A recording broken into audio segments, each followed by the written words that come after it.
Good evening, everybody. Welcome to my office. This is my little office. This and by the way, this is my first quarter at this university, so it's a brand new thing for me. I've taught at a couple universities before now, but this is my first time here. This is my first time in a full-time position with benefits and all of that stuff. So yeah, thank you for coming and visiting my office. I want to thank everybody for showing up and giving me this opportunity. So let's try to jump into this. Let's get started. So I'm gonna get this presentation started. There it is. Okay, let's go to the beginning. So, as you know, my name is Vitus Shell.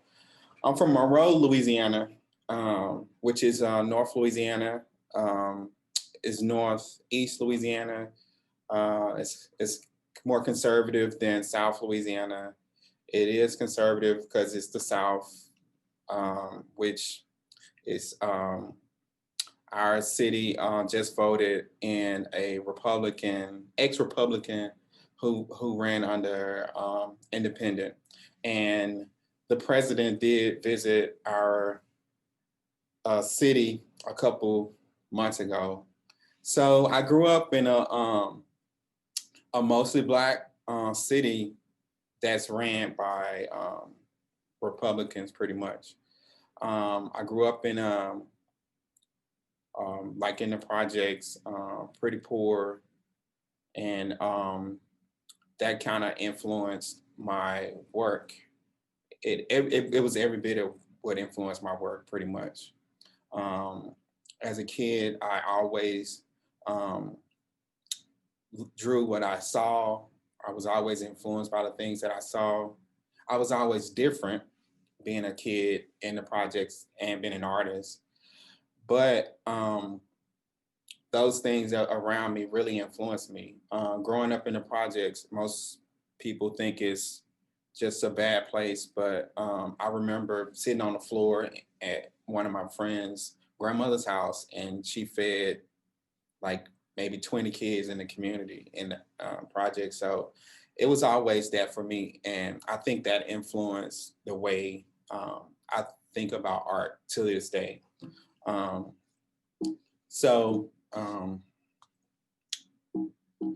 In 1996, I decided to leave Monroe and attend Memphis College of Art.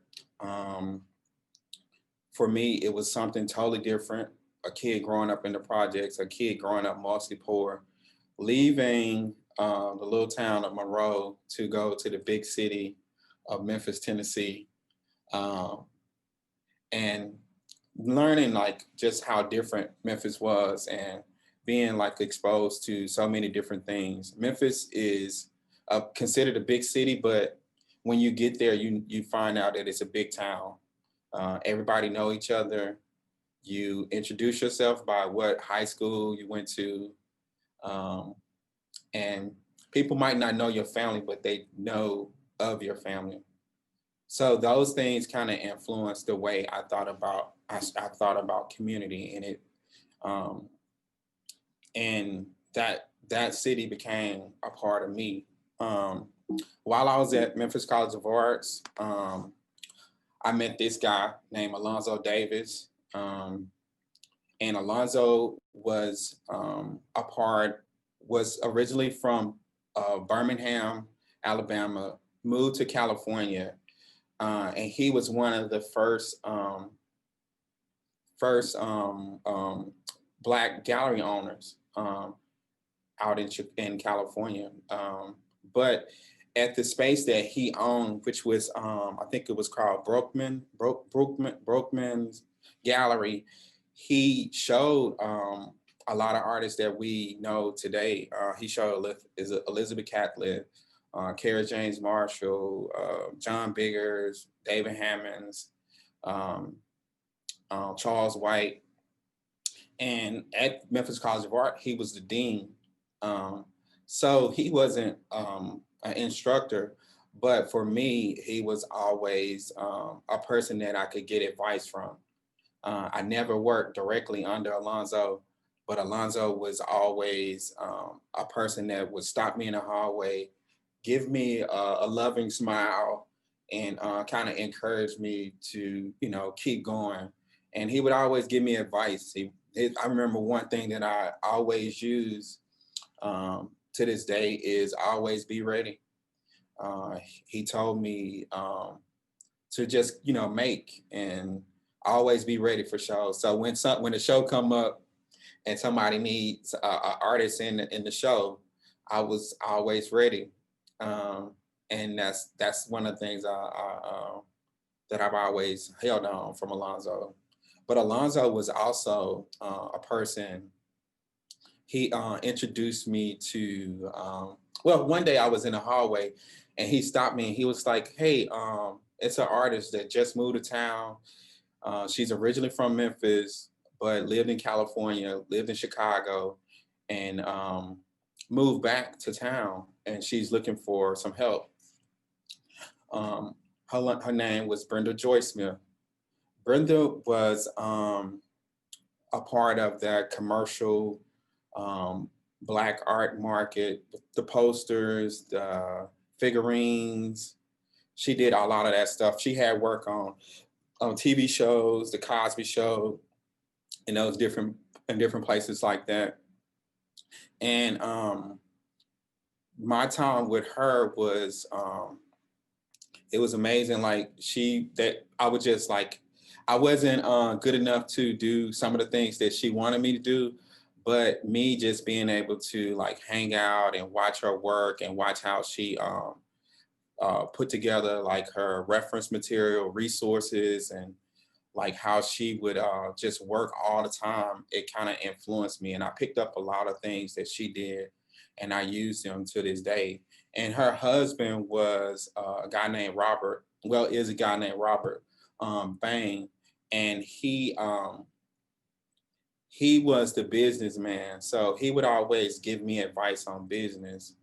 And from that, I use a lot of things, and then I took a lot of that stuff that I couldn't use, and I threw it away. And till this day, I kind of encourage students to find mentors, find somebody to work under, and you'll learn something both ways. You'll learn things that you do want to do, and things that you don't want to do. So a lot of the things that I picked up from Brenda was like just making sure I used a lot of reference material when I make my work. I take photos of models and things like that, like I picked up from Brenda. At their gallery space, I would meet other artists in Memphis. George Hunt is an artist that I met at Joy Smith Gallery. He's known for doing a lot of blues work, and his work definitely influenced me in a number of ways.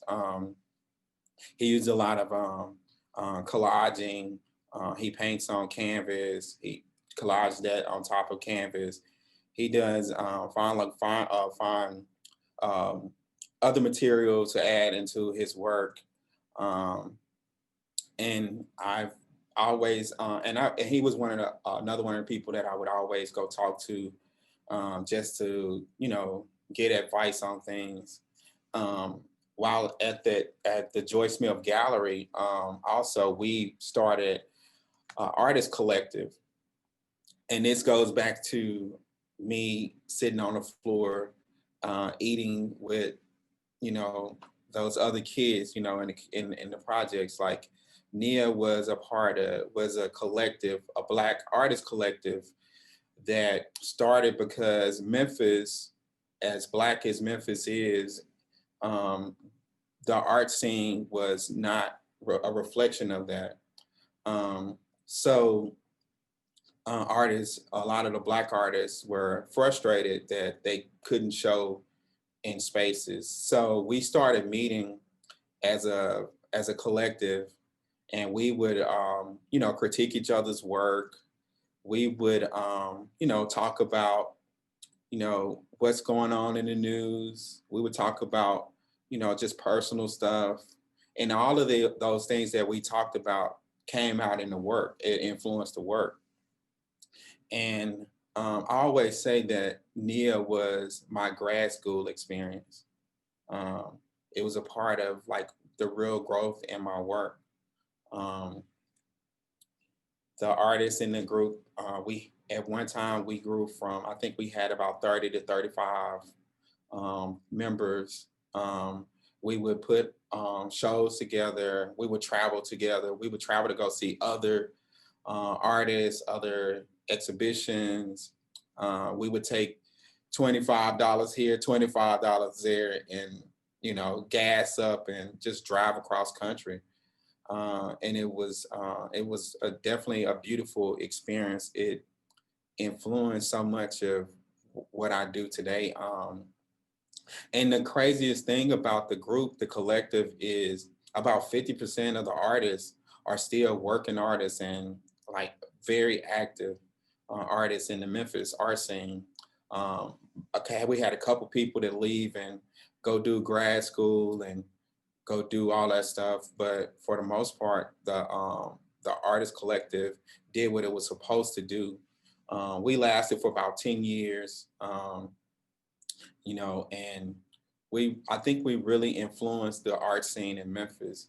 And now when you go to Memphis today, you see that it has other younger Black artists that are working in the scene, and they're doing things for themselves instead of waiting on institutions to come and pick their work to show. So I think, in that, that influences, that helps the bigger, picture of the art scene when you have people that are voiceless that can come to the table, create their own place, and add to that conversation.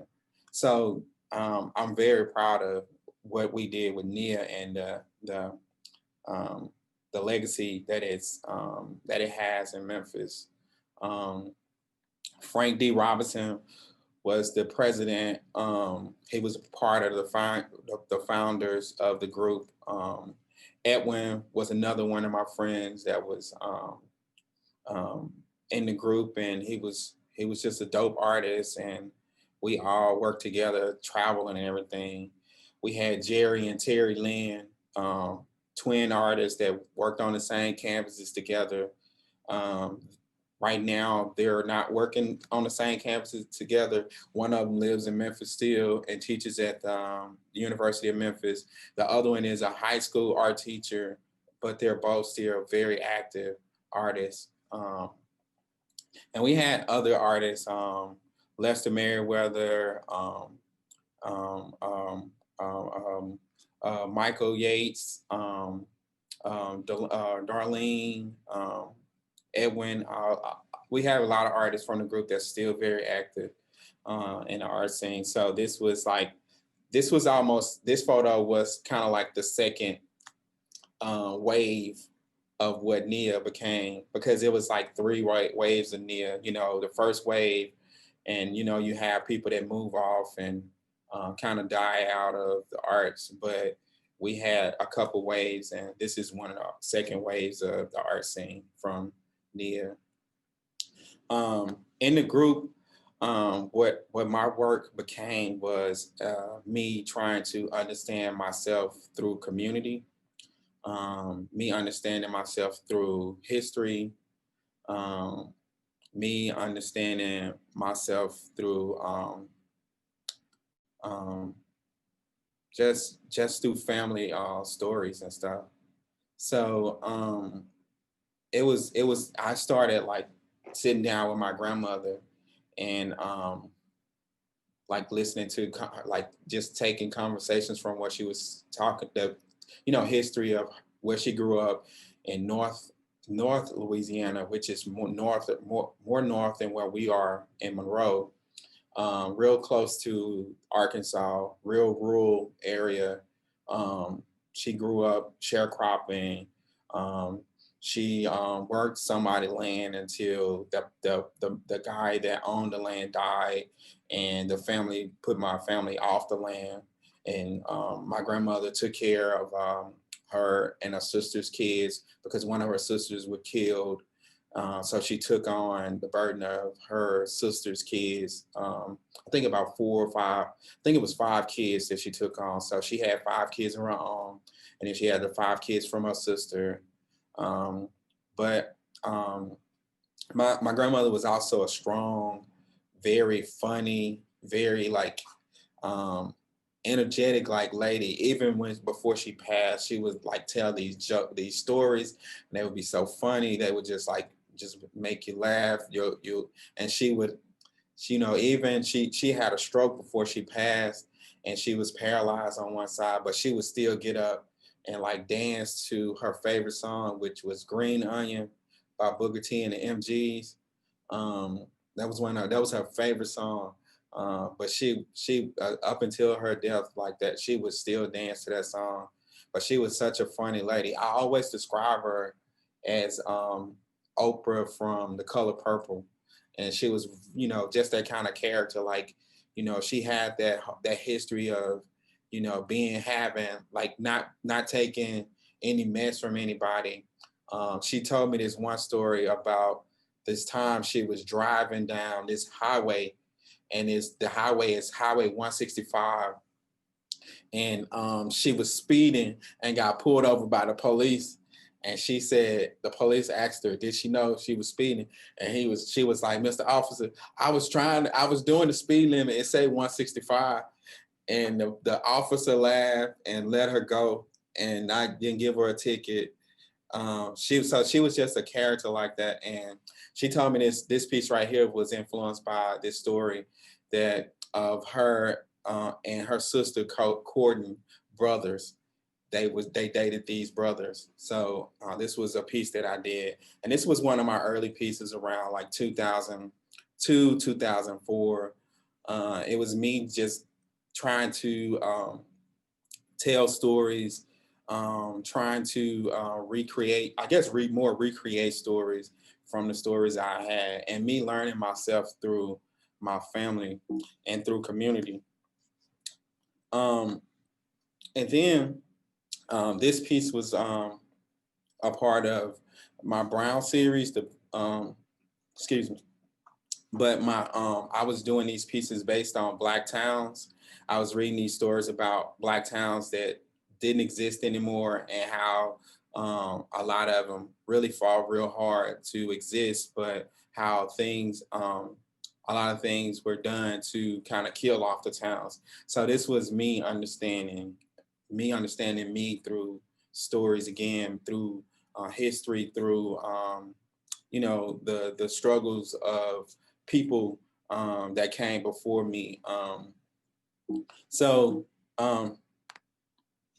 this was one of the guys with Phil Lavelle that I found around that time. It kind of influenced my work.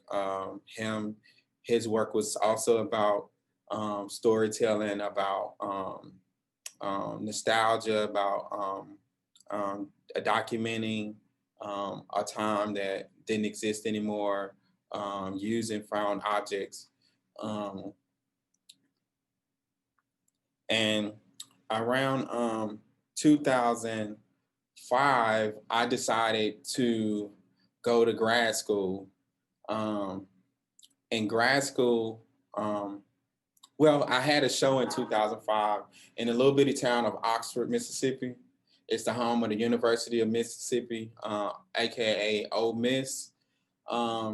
And one of my professors from undergrad was teaching at the University of Mississippi, and she approached me and she was like, we have some openings in grad school. And I was like, At the time before that, I was like, I'm never going back to school. I'm never going back to school ever again. And she came over and she was like, well, we got some openings in printmaking. You should look into it. The person I was dating at the time was getting her Form D. And I was like, well, I think I should go back to school if I want to be with this person. I should go back to school and, get a higher degree and give myself a little bit more wiggle room to do other things in life, you know, maybe teach, maybe I don't know, whatever else you can do, you know. But I decided to go back to school, go back to grad school. And in grad school, I started making these works. And these works were called, I read this book called My Type of People, I think it was called. Um, and it was about the Black community and these these kind of like these hidden things that existed. And for me, I started thinking about me going to high school. The high school I went to, you know, being in Louisiana, it's some things that exist that you don't know they exist. So I was dealing with this whole um, elitist thing, um, because in high school I remember being kind of like the in-between kid. I wasn't a part of like just the kids that were just dirt poor, and I wasn't a part of the kids that was just filthy rich. I was kind of like an in-between person, and I was always cool with both crowds. And when I was in at that point, I started thinking about like that, how these things kind of shape my high school. And I started making these works based on the whole history of the brown paper bag test, and how the brown paper bag test influenced who was in certain classes, like who could be in the Jack and Jills, and who couldn't participate in that. And a part of that history is the whole history of W.E.B. Du Bois and the whole blue vein, the top, the 10%, the top elite, black black folk who were supposed to pull all black folk out of our struggle or whatever. So it was an interesting thing for me to start and looking at that work and figuring out how that was an effect on on what was going on in my high school and how it affected today. Um, and this was another piece playing around with that same idea, playing around with the ideal of the cone. You would not only have to pass the brown paper bag test, but you would also have to pass the cone test. So you would have to have a comb that can go through your hair, and that separated you from being either in this elite class or not. Um, so I was playing around with that. This is when I started using print the pink foam to do my printmaking. So the pink foam is a technique that you take installation foam that you might put in the walls, and you can cut into it with an X-Acto knife, and you use it like a stamp. It has the feel of a woodcut or a linoleum print or something like that. So I like the feel because it looked nostalgic. Um, so in that, me learning that, I started during my grad school career. I was still kind of like active. I was still doing talks and things like that. And me and the group Nia, we drove out to Houston while I was in grad school, and because we had a show at Prairie View University. And while we were there at Prairie View University, students were like, we had one student that asked me, because at the time I was like maybe 30, 28, 30, something like that, somewhere around that age. And one of the students asked me, he said, "You look so young. Why does your work look so old, like an old person did it or an older person did it?" And I was like, "You know what, kid, go, you need to leave. You need to go back to the back of the class, go back to the back of the room." Now, I told him, it made me think, you know, it really made me think about some things. So in that, I started thinking about how can I make sense of the things that I was exploring, the things that I was looking at. how can I make sense of the past, dealing with the past, and thinking about how the past affect the future. I mean, the present, right? So I started thinking about using more contemporary images and still dealing with the same ideas, thinking about things that affect the Black community, and not necessarily are being talked about, things that we know, are we kind of just our everyday lingo. So this piece was one of those pieces. It was called, I think this piece was called Baby Hair, and it was about just the whole hair culture. Um, People talking about good hair, bad hair, that whole idea. So, excuse me. This was one of the pieces that I started to think about. How do I connect the old with the new? That whole history of hair that that we kind of have and deal with. So this piece was my first, one of my first attempts at even painting oils, because in grad school, one of my professors really wanted me to paint in oils. I was an acrylic painter, um, and I guess this was kind of like one of the things that for me, it was me like proving that I can do it, and then I didn't have to do it anymore. So this was my one of four of my successful all paintings that I did. And after I did these four, I didn't have to do any more because I didn't really have to prove myself anymore. Um, Barclay Hendricks at the time was an artist that I started looking at, trying to understand how I could use contemporary images to still really have a conversation about this broader thing that I was interested in. So Barclay Hendricks was an artist that I looked at, um, because in the 70s, he was doing the same thing. He was making, inviting models into his studio and painting them. Kara James Marshall was another artist that I started looking at the time, and I really liked the way his narrative stories through his narrative imagery that he created. And I liked how he would do a lot of layering and like using uh, these abstract like um, uh, um, areas on top of these more representative type of imagery in his work. And his work was kind of playful and kind of played around with the contemporary, but really comparing it to the whole history of painting.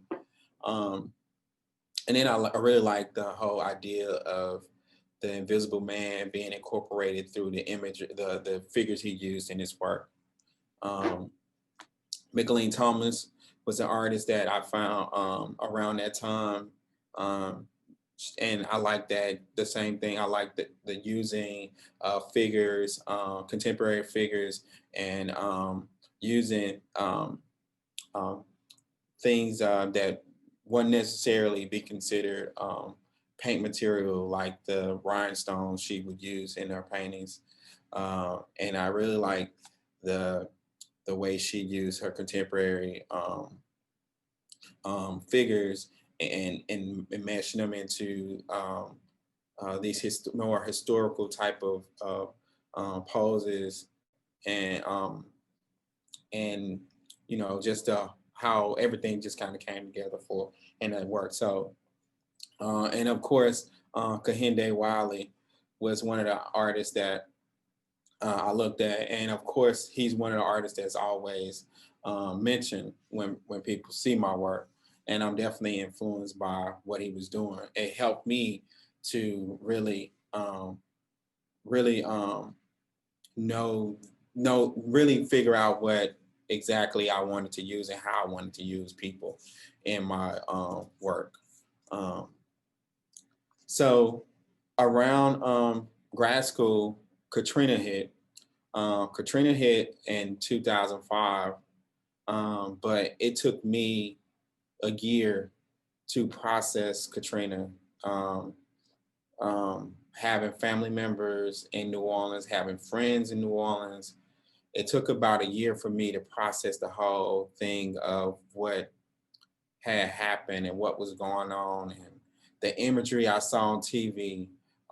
In Oxford, the weirdest thing is when Katrina hit, the storm actually came all the way through North Mississippi. And we could, where my house was, which was up on a hill, I could see the storm coming into town.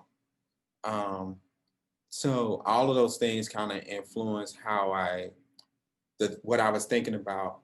I visited a friend a few months after Katrina hit, and in New Orleans, and he was telling me about it was a blog that was set up after Katrina, and how on the blog it was set up for all of the local people to voice what was going on and their needs and everything.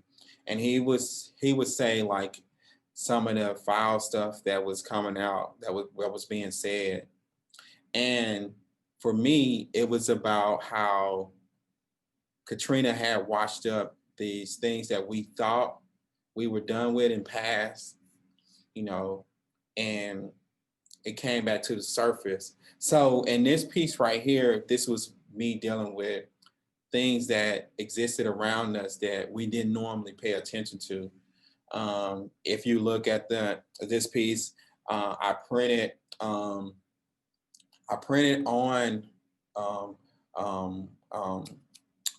paper bags, the shotgun houses on paper bags, which also goes back to the brown paper bag test, right? And this whole idea of elitism, right? That goes on in communities. And the background, which is the top section of this piece, is the environment that exists around us that we wouldn't normally pay attention to. But with Katrina coming through, it washed away those lines of status, right? So people, Black poor people and rich poor, are more well-off Black folk in New Orleans, all had to deal with the same thing after Katrina. A lot of people lost their homes, both the well-off folk and poor folk. So in that, this piece was dealing with that whole idea of those lines being washed away, and how even somebody well off had to deal with the same things that poor Black folk had to deal with after Katrina. But this was also me using contemporary imagery to also, still have conversation about the past and the present. This was another piece that I made with this series. Me really trying to vocalize what I was thinking. I don't think I'm the best at doing that. So I think a lot of times in my work, that's how I have that conversation. That's how I can express myself. So this piece was also about that whole washing away of home, whole washing away of culture, a whole washing away of a lot of things that was normal but it was Katrina changed that whole thing of New Orleans, what was going on there. Having conversations with my cousins, having conversations with my friends, and me processing that whole thing. This was what this piece was. So after that, I really started thinking about the whole idea of the past affecting the present, how the present is what it is because of that's this whole thing.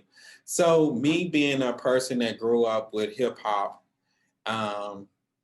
and me being a person that grew up listening to all of the hip hop, even being from the South, I would still like, I guess I was the weird kid because I just wasn't listening to what was popular down South. I would listen to a little bit of everything from everywhere. So I started thinking about like how the Jim Crow, how Jim Crow affected like the contemporary times, and me trying to express that through my way of thinking about things. So I started this work called Slim Crowism. Those first few pieces that I did for Katrina, I feel like it's a part of this whole series of Slim Crowism. Slim Crow being a derivative of Jim Crow, Slim being a hip hop term, a hip term because it was even before hip hop, it was still a hip term. So I combined the two and came up with Slim Crowism. And I feel like that's the work that I still make to this day. Work that about being Southern, about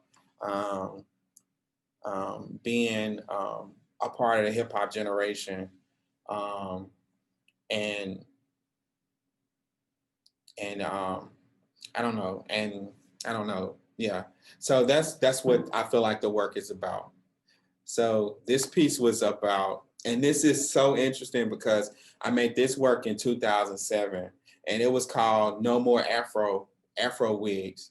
And it was called that because I was questioning, like, where were the people that protest? Where were those people from the 60s and 70s and 50s that were out marching, trying to call for attention to problems in the Black community?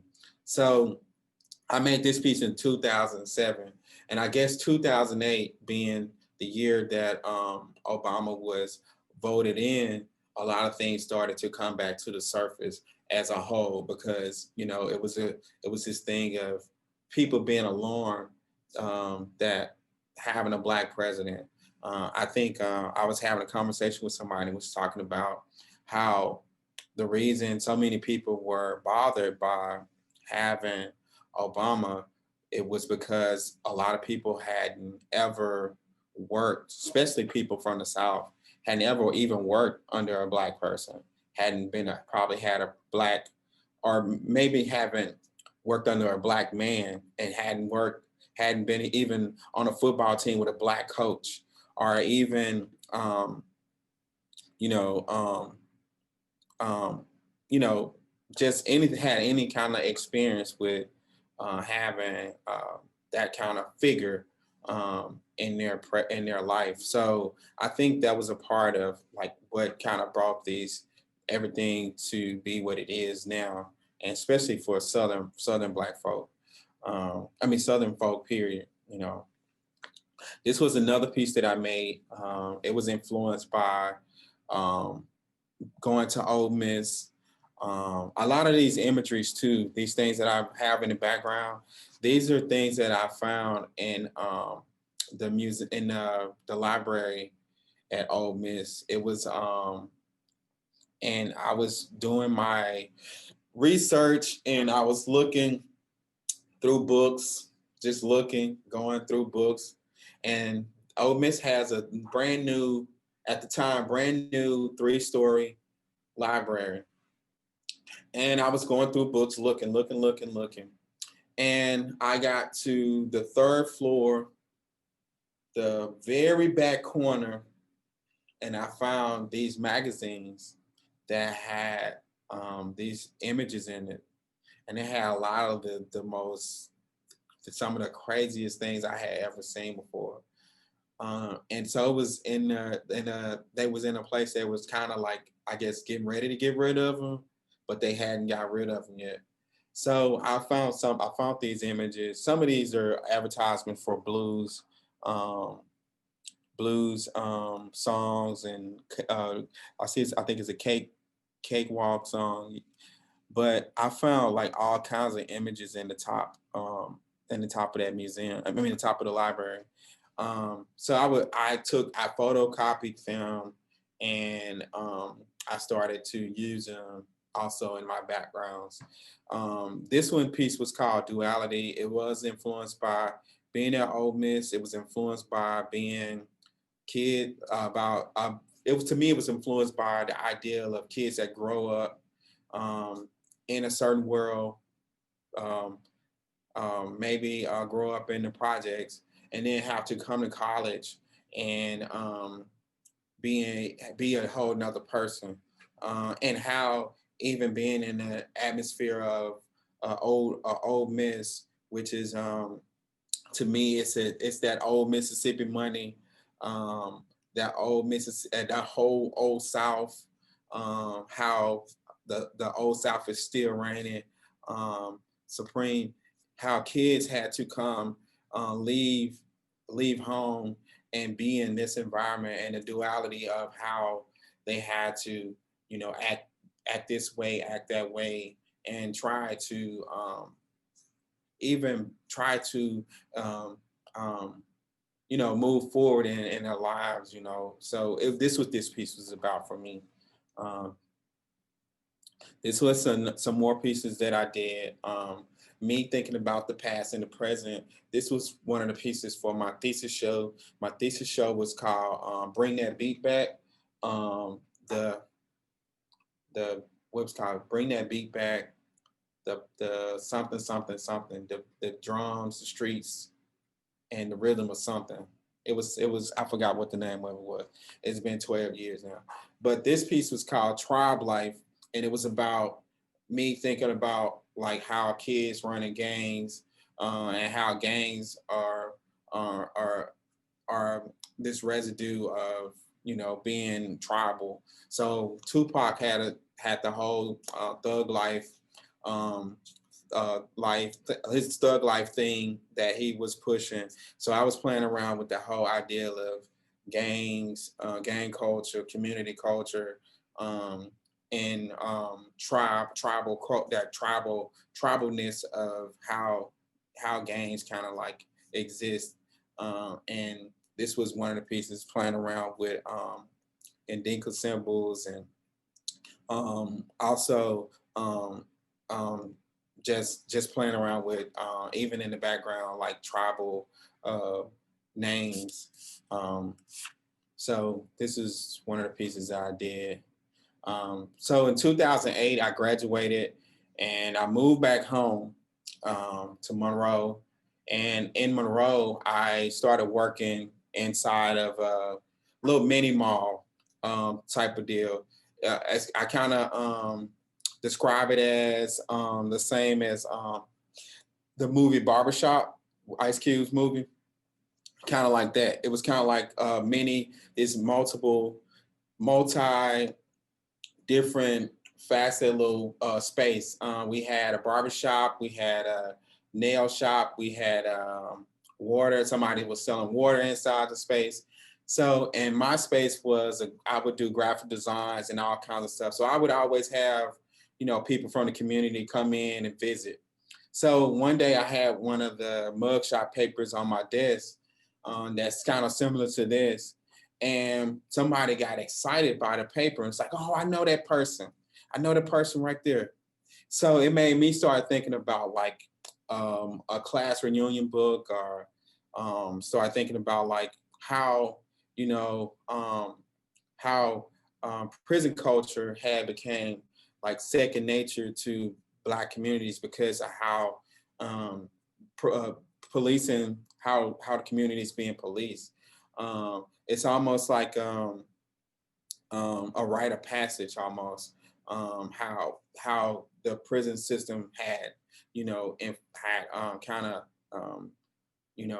how it's been forced on certain communities. So in that, I started playing around with mugshot images, and using language to just play with the idea, some of those ideas or whatever. I started using language from the hip hop music in the work. And this one is Savage, and you hear Savage in hip hop songs even today.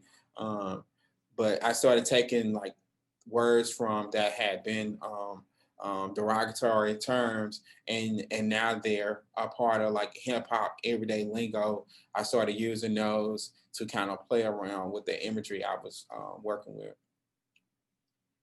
This work was some more of the work that came out of the Slim Crowism, me making connections between the old and the new, which is one of the pieces from the show called Target, and how using the idea of Target was about how, you know, Black kids are not only targeted for violence, but also the target of culture, the target of, you know, if somebody want to make money, you know, using their you know, likeness to do all of that. So this piece was called that's the reason this piece was called Targeted. This piece, did this piece make the show? Did I send this piece? Okay, this piece was called Ghetto Heroes, and it's based off a masterpiece song he had called Ghetto Heroes, and it's also about the mug shots, taking those mug shots. A couple people in this image I know personally. The guy in the middle is my cousin, and then one of the guys at the bottom is one of the young guys from the neighborhood where I live now and grew up. And then the guy in the top left, I think it's top left or top right, I don't know. The guy with the little sidewalk fade, he's also one of the young guys from the community, from the neighborhood. But me playing around with this whole ideal of, you know, prison culture becoming normal culture. This whole thing of taking the ideal of blues magazines or you know, or that kind of advertisement, and using that to kind of talk about this idea. And you know, I don't think I've talked about my background as a graphic designer. I do graphic design for people, and I think in my work you can see that whole ideal of graphic design. Me using that foam cut, the stars and the words in this piece right here are all foam cut pieces. Me using foam cut to be a way to add wording to my work. It's the same as me working in Photoshop and moving something around. So even when I paint on paper, cut things out, and move things around. So that's what's going on in this piece too, is me continuing to use making connections between the old and the new through like even the graphics that I use. This piece made the show. It's called what's the name of this piece? I just had a brain for it. Sky High. Sky High, yes. So this piece was about the whole idea of what Black futurism, Afrofuturism is, right? It's about the idea of freedom, of thinking forward, of the imagination being a safe space, right? Being able to think forward, think, you know, think think about the what ifs. So this piece is that piece. It's based on that whole idea. So this is what this whole piece was about. Me still using those collage backgrounds to talk about things that do exist, and that still even influences our imagination, right? Influences our thinking. Those things are in the background. Those still typical images, the hair, the wigs, the pumpas, what is it called? The stuff that you put on your hair, all these things, how these things still influence the way we think about, think even in our imaginations. So this piece was, this is the piece from the Bout It show, which was up in Lafayette. This was a show that I spent a year creating the work. The University of Louisiana at Lafayette came to me, the curator did, and talked to me about what the university was trying to do as far as connect to the community. So what I did for that show was I made, we put a call out for models. We used all people from Lafayette, the Lafayette area, that either were university kids that lived in the area or that grew up in Lafayette. So all of the models in the show, in the work, were all people from Lafayette. This piece right here was one of the actual workers that work for the museum. So she didn't want a model, which was interesting because her piece was one of the pieces that really stuck out. And for me, when I'm doing models, when I'm photographing models, I like to ask a lot of questions. I like to, really get to know the models, and even I think make them loosen up through asking a lot of, asking questions and making them not think about them taking photos. So in the photos, you can see how they loosen up and become like themselves.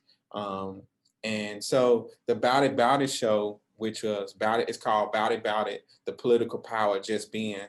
It started from the whole idea, the whole thing of seeing the videos that you see of people just hanging out in the park, and how somebody see them and call the police on them in the park.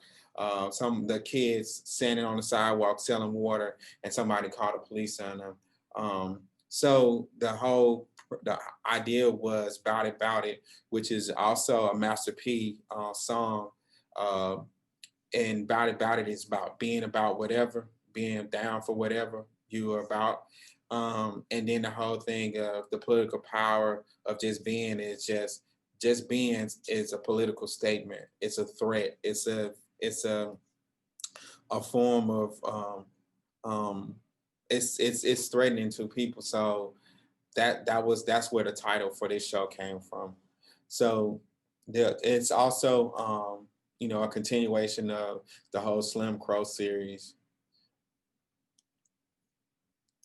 This was one of the pieces from that show. And I think this one was called Gold Forever or Gold something. I forgot the name of this one too. But this piece was also about adding my portraits to that whole conversation of the history of portraiture. The whole gold frames, and if you look real close at the gold frames, you can see it has like little things on it that kind of mimic the whole gold frame, the gilded frames. So the work is about like putting my work in that conversation of the history of portraiture or whatever. So this piece was also one of the guys that was from Lafayette. This one was a fun portrait for me. This was actually one of the first portraits that I painted. And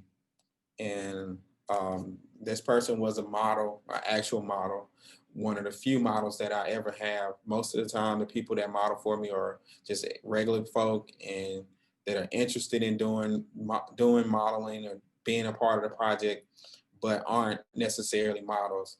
So she was a model, and I changed I think I changed the color of her jacket, and just maybe, I think that was the only thing I changed in this painting.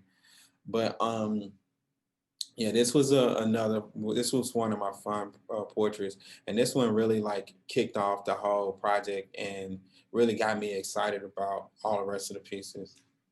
I also, during this time, I did 2 residencies. I was at the Anderson Ranch residency in Colorado, and I was at the Crosstown residency in Memphis. So I spent a total of 6 months in residencies working on the work for my show that was in December. So, and this piece was kind of like, in the vein of the Jesus pieces, the whole oval thing. So,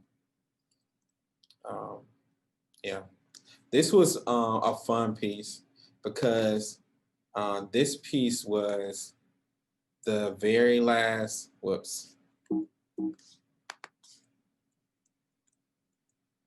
This piece was the very last piece that I created for this show. At the time I was thinking like I needed something to bring all of the work together. I needed kids that look more, I guess, like urban or more like community based. And these kids were, I had set up another photo shoot I think in June or July, and we nobody came to the photo shoot. And as we were leaving the photo shoot, it was a group of guys taking pictures, and shooting a rap video. And I was like, I asked the curator who came to the photo shoot. I asked him, I said, "What you think? You shouldn't think I should go over there?" And he was like, "Yeah, you should go over there." And so I went over, asked the guys to take pictures, and they took pictures. They was hesitant at first, but I had to kind of like talk to them, show them my work or whatever. And they came out to be some of the stronger pieces for the show. Some pieces that I was super excited about, and I think were like the glue for that show. This piece was one of the last pieces. This piece was a person that came out to the shoot, wasn't a model, but was a radio personality. So if you and all of the photos of all of the people that I took, she had the most photos that I could use. Like I could use like almost 10 photos because her personality was so big, and it was so easy to capture in the photos. So me painting her was just like easy. And she came to the opening. She was so excited about seeing the work, and she also did the TV interview with me also. But she was so easy to photograph, and this was a fun piece. Easy to paint, all of that. The last piece, I keep jumping.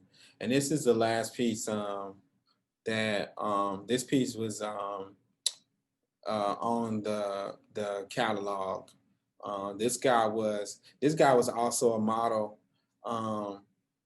but he wasn't like when we first started shooting, he wasn't comfortable, but he eventually loosened up, and we got a pretty good photo out of it. So this was the whole Bout It piece, and Bout It show. And I put the Bout It catalog in there because you can go online and order the catalog.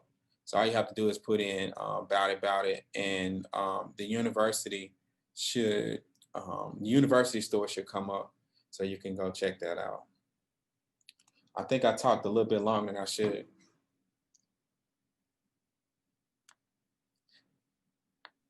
It was amazing. Thank you. Thank you for having me. Oh, and I love the fact that we've learned, I mean, at least I got a massive education, and so that was incredibly awesome. Your students are lucky to have you. Oh, I don't know if they would agree with that, but Do you have time for a couple questions, Vitus, yeah, if people I'm not want? doing anything. Awesome. Well, this was awesome. Does anyone have a question? Jump in.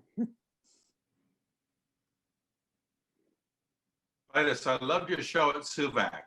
How did you come up with the pieces that were shown at that show?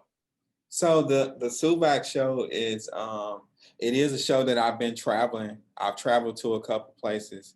So it's been like take one piece out, put another piece in or something like that. So it's kind of fine-tuned. I think I've shown it maybe 4 times. But it, you know, for me, most of my work is a continuation of the last piece, right? So it's not hard for me to put shows together. It's kind of easy because all of the work is tied into each other. I always tell people like I feel like Ludacris. I remember hearing Ludacris, the rapper, talk about how he yeah. So I always hear Ludacris talk about how he used to make music. He would just ride around town, and he would see something while driving, and that would influence a piece of a song. And I feel like that's kind of like how I work. When I drive, when I'm with family, when I'm with friends, when I'm watching TV, if I'm listening to a song, all of those things influence the way I make work. So, so everything is kind of like a, continuation of the next thing, So it's easy for me to put the work together in shows and make and create a show. So I think, that's how I think about my work. It's pretty easy for me to do it. Sometimes for me to put together a show. So sometimes I do get to a place where I want to create a whole nother kind of like theme work, like the show that was at the ULL. And all of those works kind of are influenced by each other. And so that's another way that I think about putting together shows. Most of the time, because I like working fast. So when I get into my mood of making, I start making, and I can make a few paintings in a couple months. I can make 6, 7 paintings in a couple months, nice size paintings. So that's how I think about making. I'm just kind of like, I get into those swings and I can just make. So yeah.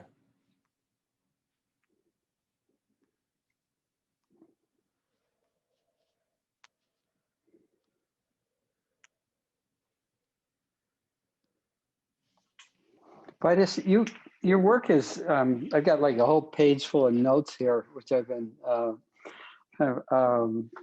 having just a great time while you've been talking, thinking about the work and sparking ideas. And but I keep coming back to the figure as being this phenomenally powerful and dominant element in your work. And I'm also struck by, it feels like there's a real celebration of painting the figure, that act, which is always dominant, is a central force in the compositions. And then this counterpoint, or this montage, or collision between the portrait and the background, which is collaged often from the vernacular. And there's a kind of a sense of collision, I think, that goes on, which sparks some really interesting things. But I'm interested in you maybe saying a little bit more about the act of painting the figure. You talked a lot about photographing your subjects, but the painting, but it's not photography. I mean, it's a belief in the painted image. And Right. I'd be interested in you talking about that a bit, if you would like to. Yeah. So remember I said that as a kid, I was always influenced by what I saw. So even as a kid, I actually feel like I'm doing the same thing I did when I was 10 years old. I'm just doing it in paint now. I've always drawn like what was around me. I always drawn people.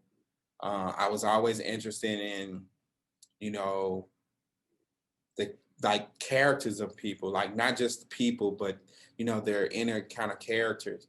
So me being a people person, like me, you know, really visiting with people and really trying to get to know people when I'm taking the photographs, I think when I start painting, that stuff comes out, like all of those things that I've experienced just in conversation with people that I don't know. Some of the people I do know, I do have like relationships with, and I, you know, have them model for me also. But for people that I meet them and a shoot, I really try to get to know them. I want to know where they're from originally, if they parent, you know, who their parents are, what their parents do, what do they plan on doing in life, you know, do they like hip hop music? Do they, you know, what are their interests? Like I try to really get to know people, and that's in that part of the pre-paint period. And then when it comes to painting, I think it just becomes second nature. Me thinking about me understanding them, me um, me being a weirdo, and look at when I'm actually having conversation with them, I'm looking at all of these different the lighting hits their face, and you know the nose and all these little things that I pick up just during that conversation. Then when I go to the studio and I'm painting, those things just kind of like flow, and me trying to get the colors down, and I know that I'm not, you know, perfect when it comes to colors. That's not, I don't think that's my entire mission. My mission is kind of like really, you know, that those those things that are unspoken, like things that you pick up. Those are the things that I think come out of my figures. And so I like playing around with like simplifying something, and also really giving it form. When you look at my work, you can see those little things that I kind of, sometimes it's something that's very complicated, and sometimes it's something just really simplified to give you the ideal of what that is. I like doing that. I'm not going for hyperrealism in my work, but I think you still get to know, you know my models, and that's kind of like what I'm going for, and that's why I think the conversation is important, like in the shoot, because when I start painting, all those little things come up, all those little things. I've gotten to know the models pretty good. Did that answer your question? Yeah, yeah, yeah. No, it's just it's really wonderful to hear you talk about it. I have a question. When you are painting, had you already laid down the prints and like the old magazine things, or are you picking them with the model? Because Endangered Blossom, that piece, I'm so fascinated by the protesters in the background, and like I'm like, this seems so like, did you find the magazines and then figure it out once you had the model? Remember, everything is a Yeah. continuation of ideas. Yeah. So I think like when I sit down and I'm looking through magazines, like I'm taking like out things that, you know, that I feel that kind of fit what I'm thinking about. Like, so it's things that just pop out like, this is interesting. I think this is interesting. So they go in a pile, and when I sit down and I might start painting, and I might get to a place where I need a little time to think, right? So I might sit down and start working on my collages. And then in my collages, you know, I'm also, you know, thinking about what things kind of relate to each other. Some things, you know, relate to each other automatically because I wasn't thinking about it, and I pulled them out for that reason, like some reason that I probably can't explain, but they all work that way. So when I'm sitting down working, those things come out like that.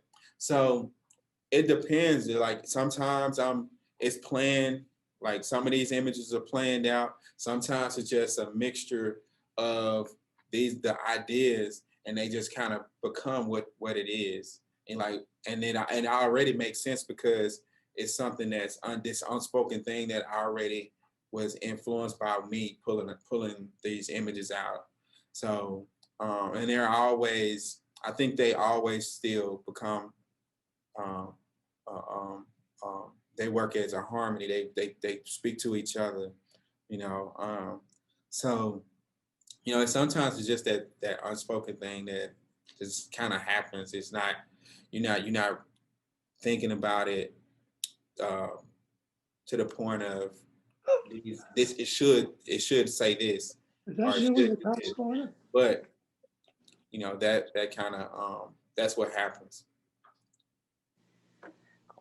Can I ask a question? Uh-huh. Vitus, when you were a kid or when you went to Memphis, did you get a chance to go to museums or art galleries and see things by Carrie James Marshall, or even, you know, look in books and see some other artists that influenced you from the Yeah. past? Yeah. So okay. Growing up in Monroe, we only had the Masur Museum, which I've had shows there. But I remember going to that museum once as a kid, and I took a drawing with me, and the kids, all my friends knew I had my drawing in my pocket. And they was like, show them your drawing, show them your drawing, show them your drawing. So I left them with my drawing. I did. I left them with my drawing. I left my drawing. I was like, you can have it. So, but when I went to Memphis, working with Brenda and Robert, Brenda, Joy Smith, and Robert, they just introduced like art school was one education. Being with Brenda and Robert, they had so many books about artists that I had never seen before that, you know, looked like me. I knew about Charles White in '98. I knew about John Biggers. I knew about Elizabeth Catholic. I saw those pieces in person while I was working with them. So while I was working with them, I took my first airplane trip. I flew to New York with Robert, with her husband that did the business, and we attended the National Black Arts Found, the National Black Arts Show, which was at the Polk Building in New York. So I visited that place, and I got to meet all of these artists and see all of this artwork that wasn't in magazines. And then I got to meet some artists. I got to meet a lot of the gallery people. And then another time, maybe that same year after meeting Robert, me and Robert drove. So this was my first time driving across country. Me and Robert drove all the way to Oakland to deliver some stuff and pick up some stuff. So that was with him, I got to see so much art. I got to see so much, meet so many artists, and I got to be a part of so much of the business of being an artist that I think for me, that's one of the things that I always talk about, the business of being the business of art and the art of business. So I've learned both of those things from them, and I got to see so much art when just working with Robert and Brenda. And then that was a part of my college experience. And then with the group, the NIA group, which I was still a kid, you know, at that time, 20, 23, 24. I was still a kid. We would just travel across country and go see shows and go meet people and stuff like that. So yeah, I saw a lot of art. I got to meet a lot of artists. Yeah, and I think it's been that in itself for me has been like from a kid growing up in the project, it's been like a crazy thing for me.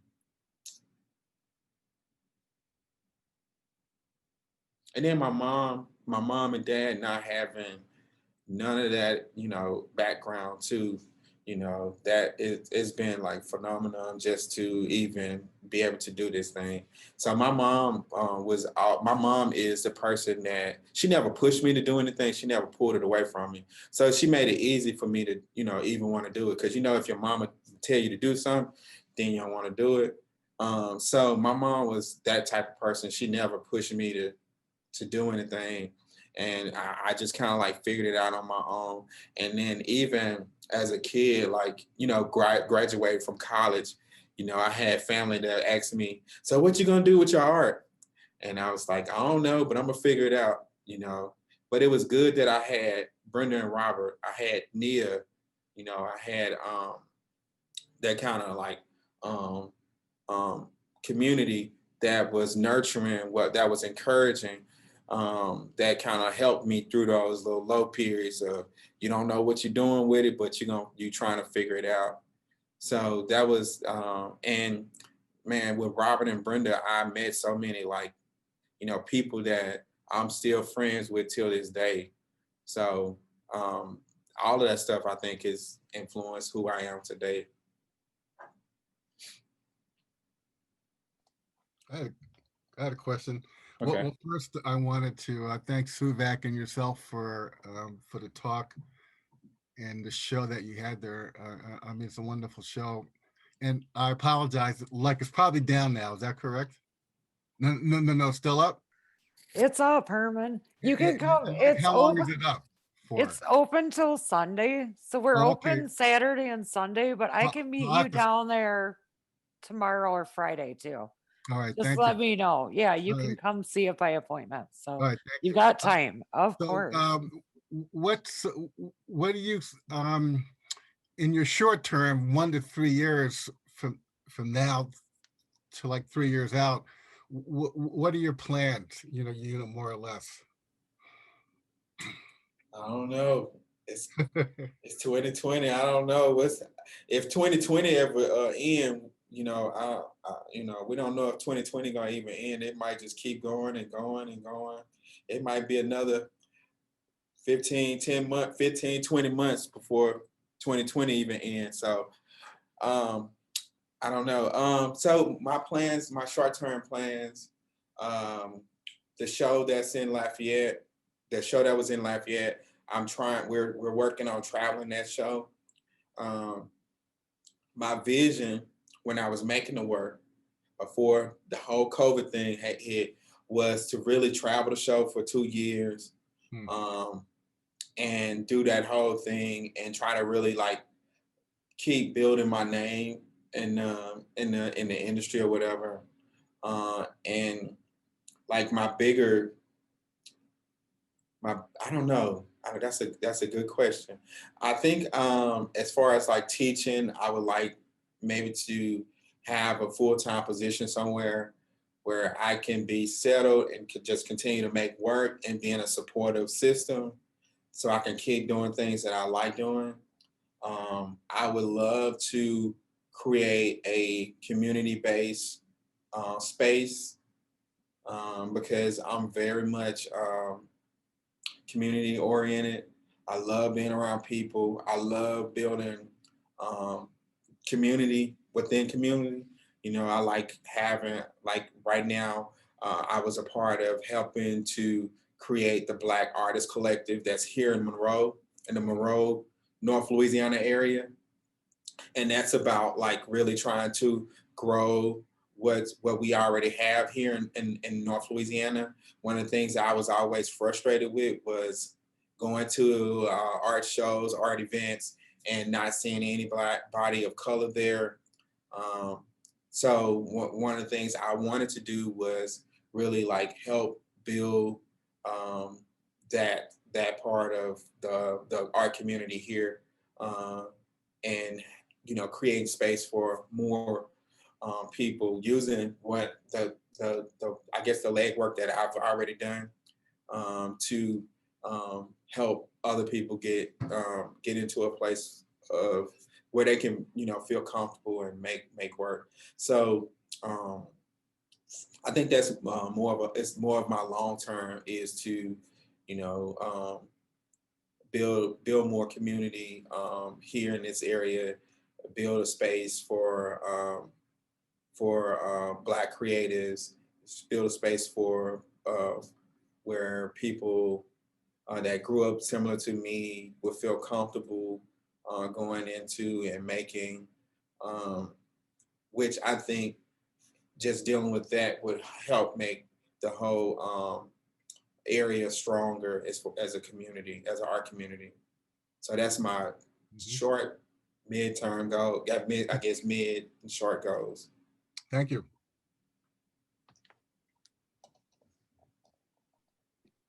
Is there any more questions before we thank Vitus for being incredibly amazing and very, very, very entertaining? Thank you. Vitus, thank you very much, and thank you for sending your work to SooVAC. We really appreciate having it here. I was looking forward to you coming. Right, but me maybe too. I was looking that will forward still to happen. coming. Maybe that will still happen in the future, that you can come to After Minneapolis. 2020, you Oh, know, absolutely. It will end. 10 It to will end. 20 months. Yeah. All right. We want you to come. It would be great to meet you. Thank you, Yeah. Vitus. This is Yeah, awesome. best of luck. Bye-bye, guys. Bye-bye. Okay. Hey, take Thank care. you. Well, Thank you. bye. Take Well, like care. I'll be in Thanks a touch, lot. Carolyn. Yeah, Herman, All just right. you could just call me and we can meet down there if you can't. All right. Weekend. Sounds good. I'm coming Anyway. on Saturday. Any of you can email or call me and I'll meet you down there. Not tonight, after tonight. Okay, bye you guys. See All ya. right. Thanks, thanks, everybody. Mhm. Yeah. Thanks Good night. everyone. Thanks, Thanks, Vitus. Vitus. Yeah, Have a thanks. good night. Mhm.